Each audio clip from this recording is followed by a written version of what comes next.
South India shopping mall the wedding Mantra సరికొత్త wedding collection south India shopping mall. ఇందు మూలంగా 50 మందికి తెలియజేయనిదేమనగా ఊరికి కొత్తగా వచ్చిన యాండ్రాయిడ్ తన తండ్రి పెదరాయుడు అని ఆస్తిలో వాటా పంచమని రచ్చబండిని ఆశ్రయించడం వలన గ్రామ పెద్దలందరూ రేపు 11 గంటలకు రాయుడు గారి ఇంటికి రావాల్సిందిగా కోరుతున్నాము.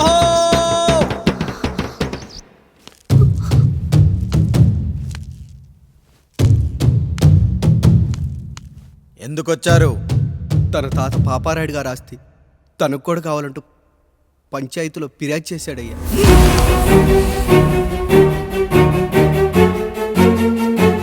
మస్తా గారు ఆ దస్తావేజులు ఇవ్వండి.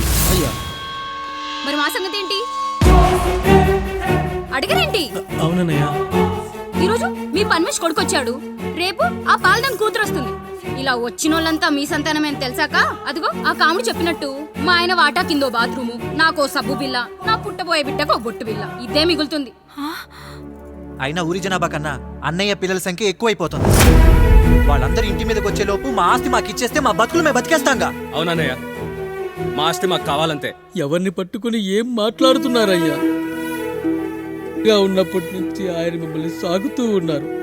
ఈరోజు పెరిగి పండయ్యాక మా దారి మేము చూసుకుంటాం అనడం న్యాయం కాదయ్యా, న్యాయం కాదు. ఏ ఆయన నీకో కొడుకునిచ్చాడా? వాడి పేరేంటి? ఐఫోనా?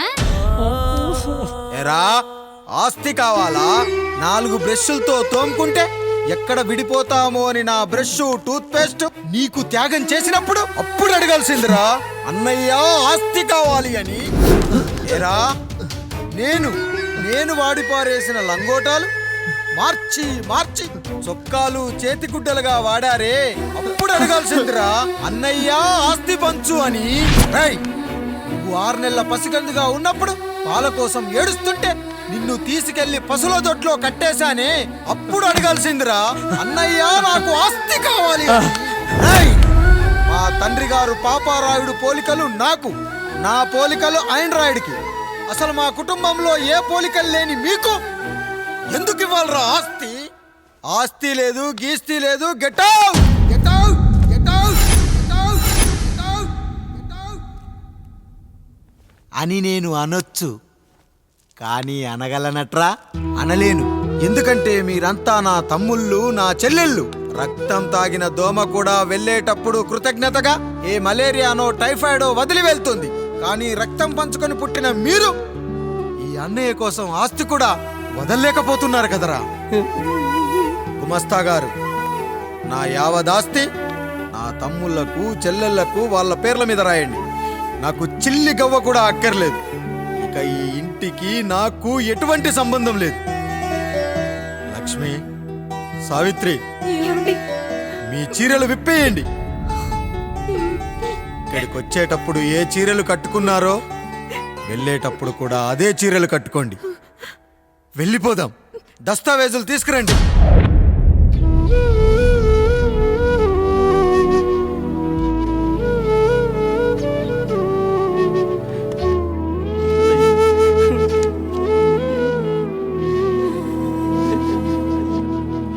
ఇక ఈ ఇంట్లో నా పేరు వినపడితే నా తమ్ముళ్ళు చెల్లెళ్ళు బాధపడతారయ్యా.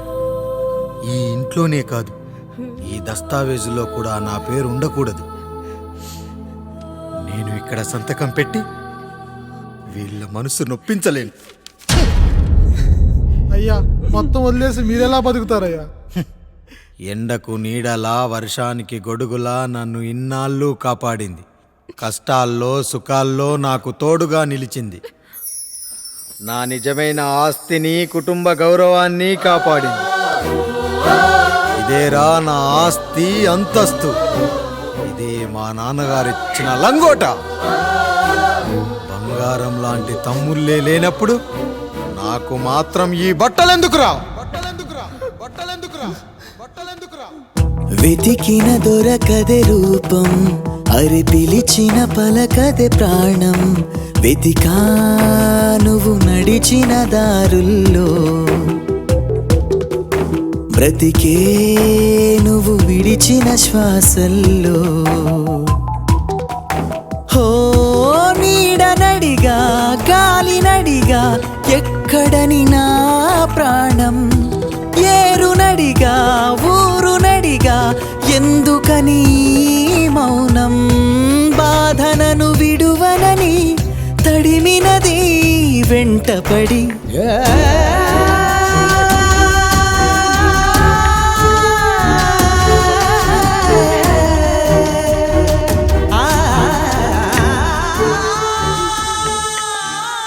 ఏవండి పప్పులో మీ చెవట పడుతుందండి. ఇడ్లీలో 2 చెంచాల ఉప్పు తగ్గించు లక్ష్మి. ఎలాగో మనం పేదోళ్ళమే కదా, కనీసం ఉప్పు ఖర్చైనా తగ్గుతుందనుకో.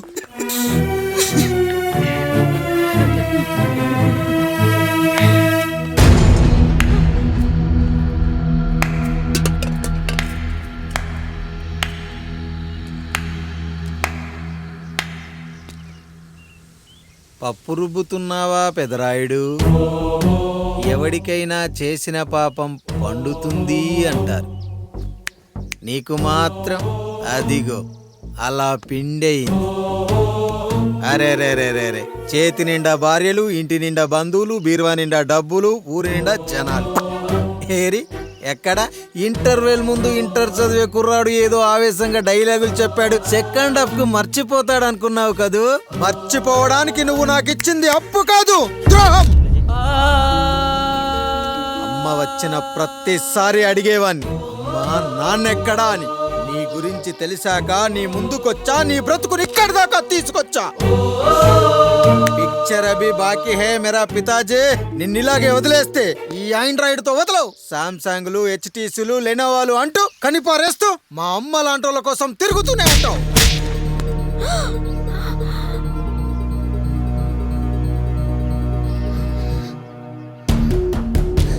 అమ్మా అమ్మా ఛీ, నన్ను అలా పిలవకురా. ఎవరిని పట్టుకొని ఎన్ని మాటలు అంటున్నావురా? రాయికి వరమిచ్చిన రాముడు దేవుడైతే, ద్రౌపదికి చీరిచిన కృష్ణుడు దేవుడైతే, నాకు బిడ్డనిచ్చిన ఆయన కూడా దేవుడేరా. ఏంటి ఇలానే వదిలేస్తే బిడ్డల్ని కంటూ వెళ్తాడా? అసలు ఆయన కంటూ సొంతంగా ఒక్క బిడ్డ కూడా లేడురా.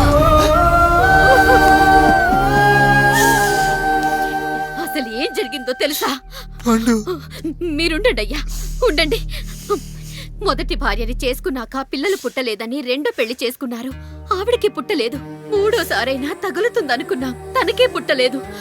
పిల్లల కోసం పెళ్ళాలని మార్చాడే కాని వాళ్ళని వదిలేయలేదురా. అదిరా మా పెద్దయ్య మనసు. ఆయన దగ్గర బాణం ఉంది కానీ లేదురా, లేదు. అసలు నీ తండ్రి ఎవరో నీకు తెలుసా? తెలుసా? ఇదిగో ఈ కాముడేరా నీ తండ్రి. గేదె నల్లగా ఉన్నంత మాత్రాన పాలు తెల్లగా ఎలా ఉన్నాయనే కదరా నీ ప్రశ్న. దానికి సమాధానం చెప్పాలంటే, ఒక వర్షం కురిసిన రాత్రి నేను 9వ నెల బాలింతగా ఉన్నప్పుడు. పండు పండు ఇదిగో. ఏమిటండి ఇది? నిద్రలేస్తే నేను, బయటకెళ్తే గంటోడు, పక్కకెళ్తే పాలేరు, ఎప్పుడూ తిరిగే తాయారు. రోజు మమ్మల్ని చూసి చూసి బిడ్డ కూడా చిట్టుమొహం వేసుకుని పుడతాడేమో అని భయంగా ఉంది. కడుపులో ఉన్నప్పుడు మనం ఎవరి మొహాలైతే చూస్తామో అచ్చం వారి పోలికలతోనే పుడతారంటారు. పొరపాటున నా పోలికలతో పుడితే? అదేంటి కాముడు, నీకేం తక్కువ? జుట్టు ఉండాల్సిన చోట లేకుండా అవసరం లేని చోట విపరీతంగా పెరిగిపోతుంది. మనకు పుట్టబోయే బిడ్డ గొప్ప అందగాడై ఉండాలి. ఇదిగో రోజు ఈ దేవుడి ఫోటోలు చూడు, వాళ్ళలాగే అందంగా పుడతాడు. కడుపుతో ఉన్నప్పుడు ఎవరి ఫోటో చూస్తే ఆ పోలికలతో బిడ్డ పుడతాడా? కనిపించని దేవుడి పోలికలు నా బిడ్డకెందుకు? ఈ ఊరికి దేవుడు రాయుడు. నా బిడ్డ ఆయనలాగే పుట్టాలి, ఆయనలాగే పుట్టాలి.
ఏంటి పండు ఇలా వచ్చావు?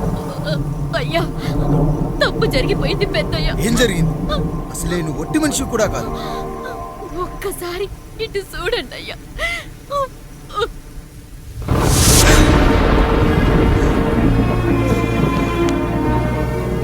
వీడేంటి అచ్చం నాలా ఉన్నాడు? అసలేంటి, ఎందుకు ఇలా జరిగింది? నువ్వు ఎప్పుడైనా చీకట్లో పంపు సైడ్ దగ్గరికి వచ్చావా? మరి అమలాపురంలో శివాలయం దగ్గర రత్నాలు నీకేమైనా అమ్మవుతుందా? లేదు. పిఠాపురంలో పద్మ, రామాపురంలో లక్ష్మి, కాకినాడలో సుజాత. అయ్యో దేవుడా, అయ్యా, అసలు ఇదంతా ఎలా జరిగింది పండు? అయ్యా, ఇదంతా కాముడి వల్లే అయ్యా, కాముడి వల్లే. కాముడా? కాముడి కుటుంబానికి నాకు ఏం గుర్తు రావట్లేదే. ఎన్నని గుర్తు పెట్టుకోగలను నేను మాత్రం? అయ్యా, అది కాదయ్యా.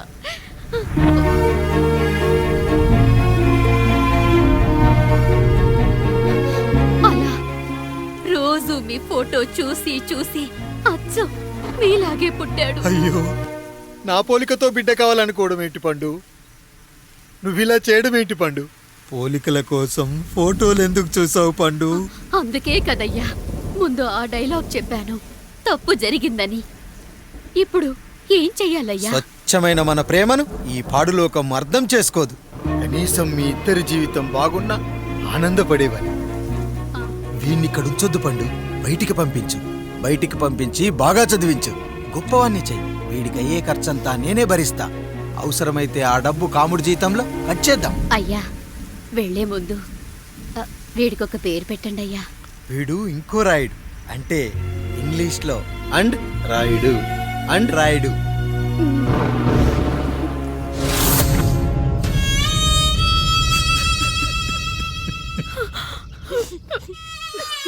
ఇదిరా నీ కథ, నా గతం. నిన్ను చదివించడం కోసం ఆయన మీ నాన్న జీతంలోంచి నెలకి 3,000, 4,000 కోసేసిచ్చేవారు. అప్పుడు ఆయన పడిన బాధ పగవాడు కూడా పడకూడదు. చూసావారా, దేవుడు లాంటి పెద్దయ్యని అనవసరంగా అనుమానించడం ఎంత పెద్ద తప్పు చేశావో అర్థమైందా? ఒకడు నిమ్మకాయ పెట్టి పసుపు వేసి ఉప్పు కలిపి పులిహోర చేయొచ్చు, కానీ ఆ పులిహోర ఎప్పటికీ దేవుడి ప్రసాదం. నువ్వు ఆ దేవుడి ప్రసాదం. ఇక ఆయనే మీ నాన్న. చూసావా అమ్మా, ఈ రోజు నుంచి నాకు 3 అమ్మలు, 2 నాన్నలు. నీకు మాత్రం ఒక్కడే భర్త, నాన్నకు మాత్రం ఒక్కటే భార్య. మా నాయనే. అయ్యా, బిడ్డను ఒక్కసారి ఎత్తుకొని తిప్పండి అయ్యా. బాబు, నాన్నా,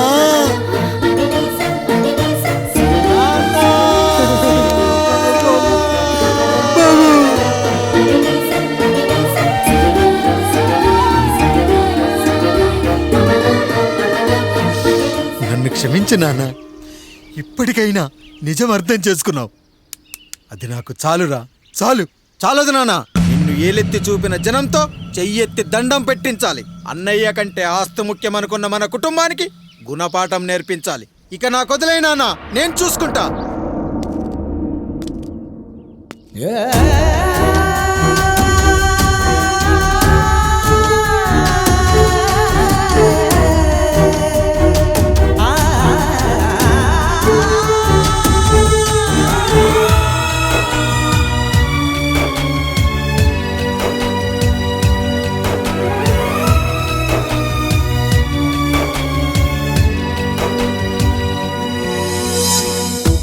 మనసుకే తగిలిన గాయం తుడిచేది ఇంకెవరు?